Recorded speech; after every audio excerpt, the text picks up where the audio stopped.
Hey YouTube, it's Aqua, and I'm here to show you how to disable Xbox Game Bar. Alright, so the first thing you're going to want to do is you're going to go to your settings, and then once you go to your settings, you're going to want to go to Xbox here, and then go to Xbox Game Bar settings, and then make sure you turn off or allow Xbox to go to Xbox Game Bar from the main menu. Then go back to gaming there, and then you might as well turn off gaming mode as well, because it kind of works together, but it kind of doesn't. And it also, I have another video that shows about it. I'm putting the link in the description. Definitely check out that video as well about game mode. But after you do that, go to the top left and search apps and features, or add and remove programs. And then you're going to want to go to your Xbox app. Here, type it in Xbox.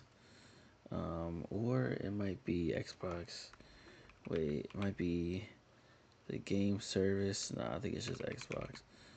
Oh, it's Xbox. Yeah, take this component. Yep, go there, system component. Go to game bar, and then hit the three dots.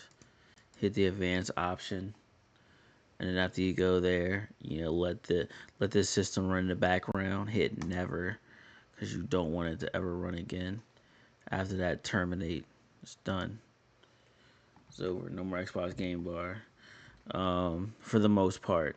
So yeah, you don't have to worry about it anymore. It's no longer an app. See, it says 0 megabits up top.